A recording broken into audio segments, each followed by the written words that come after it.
Talking about Havik. Now that he's been buffed a lot more people are using him. We even have the likes of Sonic Fox saying that he may be the best character in the game at the moment. So now that people are playing him more, people are wanting to know more about the tech and which cameos to use. So in this video, I wanted to talk a little bit about different cameo strategies that you can use with Havik. Essentially, most people are just going to end up picking the cameo that gives you the most damage. So it's going to be like the Janet Cage or Mavado. But now that he does a pretty decent amount of damage on his own, like he consistently gets 35%, you may want to use other strategies. So we're going to go over all that in this video.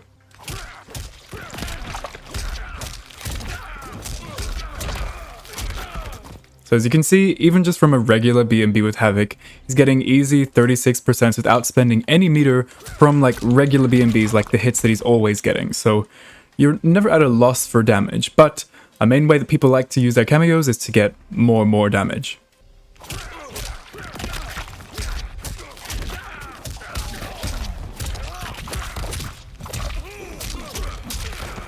So a main way that people are going to be able to achieve this easily is by using aerial cameos. So that's like your Janet Cage, your Mavado, your Scorpion, and basically all of them are going to extend in roughly the same way. You just do this regular, Havik combo, but then use them to get this little bit of an extension there, where off of the ending jump to 4, you can now get your big arm swing launcher.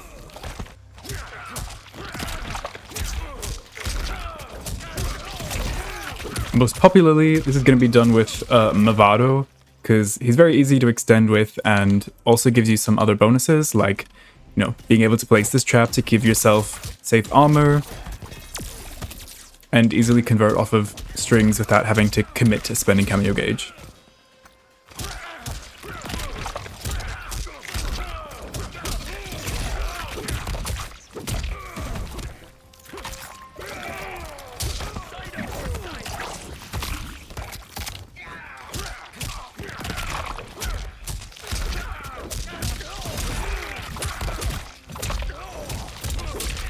And yeah, something you may see Sonic use particularly often is that kind of setup where you can also use Mavado's slide after you do a long Havik knockdown and use that as a perfect opportunity to kind of enforce a Havik neck break, because then when you have them, they can't use their wake up, and you also have a projectile flying at them, and then you get the perfect opportunity for a neck break, and then you can, if you can optimize as well as Sonic can, you can make it basically an 100% guaranteed hit combo.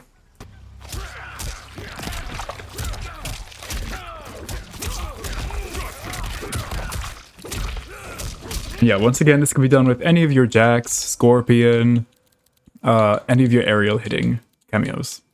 Even like Striker or Kano knives, any ambush will work.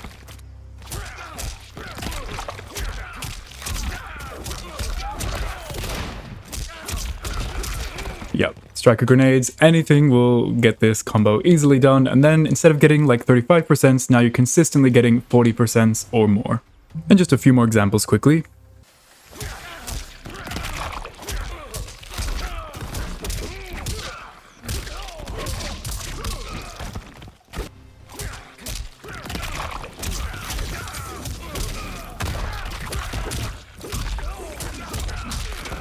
Here.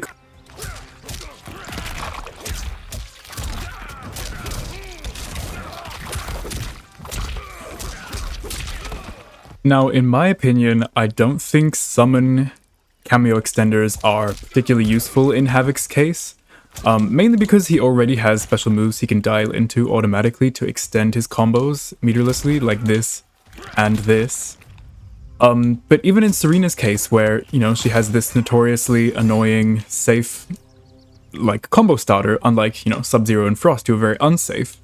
Even in Serena's case, like, the fact that you can do this does give you a combo, and it will give you, your little bit of extra damage, but it won't do any more than any of your ambush combos.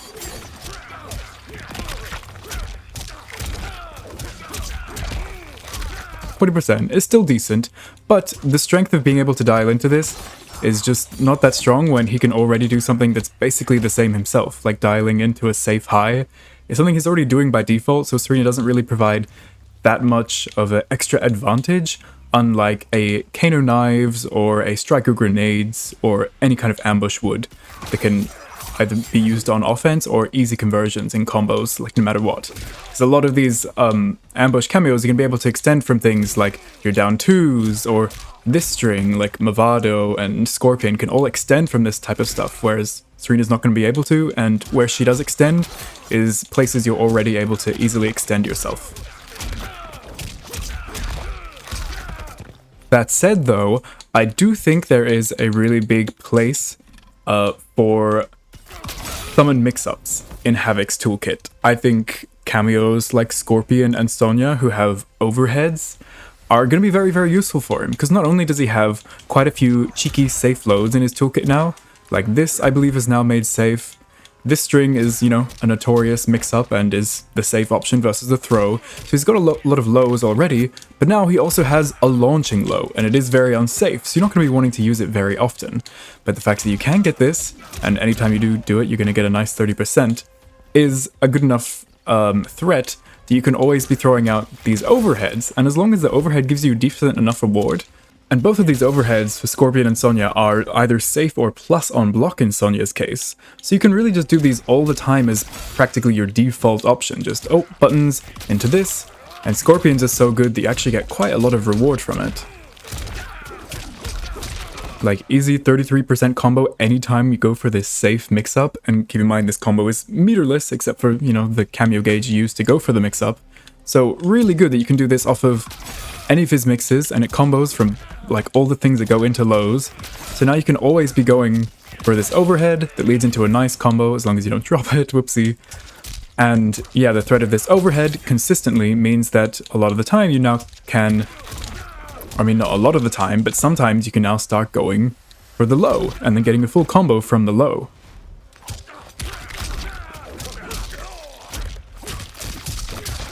And now you can get an easy, I don't even know if that's optimized, but a simple combo that's once again like 35% meterlessly from the low mix-up. So you're consistently getting these meterless mix-ups, and I think that is a really, really strong asset to Havik's pressure game, because outside of that, he doesn't really have too much going for him, other than the fact that he's got pretty decent staggers, so you're doing a lot of stuff like this, and then into down ones, or you're down 4 more likely if you're Havik, but then doing stuff like this, and dashing back, and doing it again. But other than staggers, he usually doesn't have too much mix going for him. So being able to now have any of your stagger strings going into overhead or low mix is pretty damn strong in my opinion.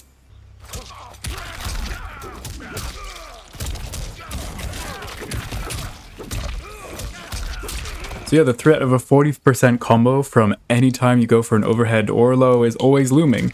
And you can have now overheads into lows, or overheads into more overheads, or instead of a low, go for an overhead. There's just a lot of ways this mix-up can be applied to the opponent, and yeah, he just becomes a full-on mixed character.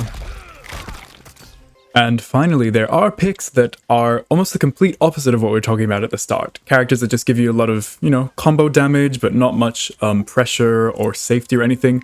Well, Taro is the opposite. He makes you a rushdown monster and like a defense monster, because he gives you two big strengths that let you kind of just go crazy.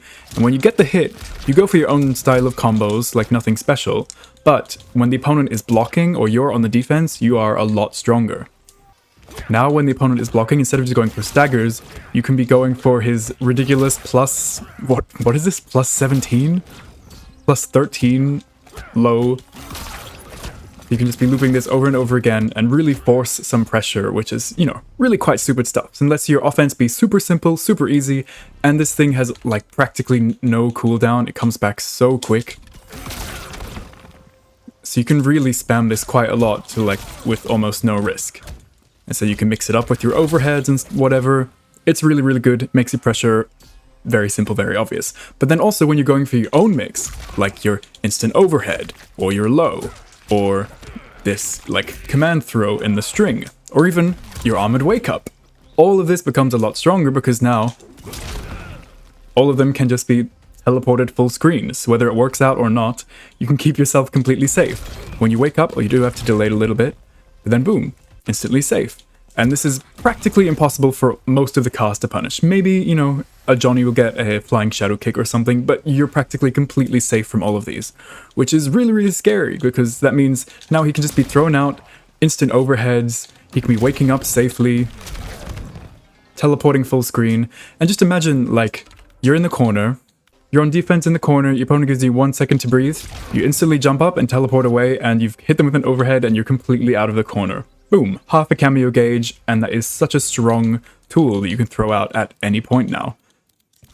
Same goes for the low, and the thing about the low and overhead is that if you go for the amplified combo version, you can actually, because now that Motaro can teleport you to various distances, while you're in the teleport you can hold up to go full screen, you can hold away to go like a normal amount, or you can hold forwards and you teleport right in front of them.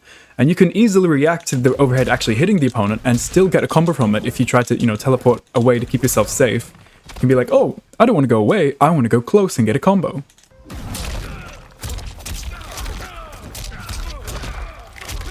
Now, it's by no means going to be the most damaging combo, but the fact that you now have a safe overhead that you can combo off of is pretty cool.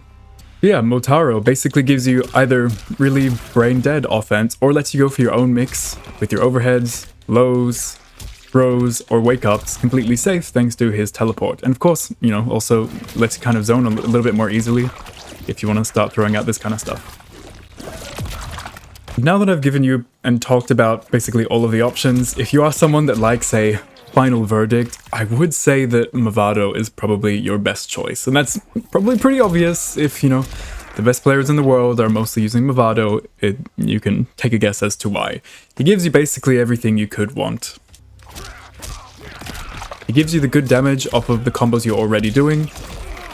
And from these combos, you can also set up into, you know, the tether stuff thanks to his OTG and then breaking their back.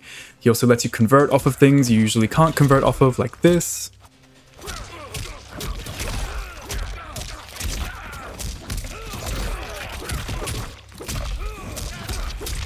Into pretty decent damage, and that applies to all of his, you know, good strings that have either plus frames or mix-ups.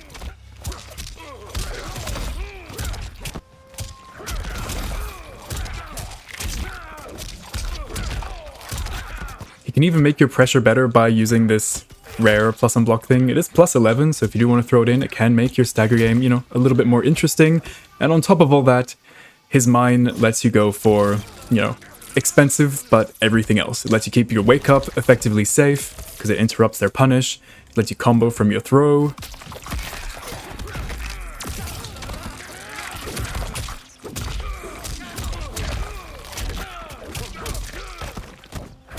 It just does basically everything else you can want. It lets you go for dumb stuff like this, and keeps you practically safe. It just lets you do a lot of things. It's expensive, but it lets you do everything else that he doesn't already have. So yeah, Mavado is maybe the pick, but I do suggest you try out other cameos and find one that you find especially suits to your taste. So thank you so much for watching. That is Cameos with Havik, and I'll see you next one. Bye bye!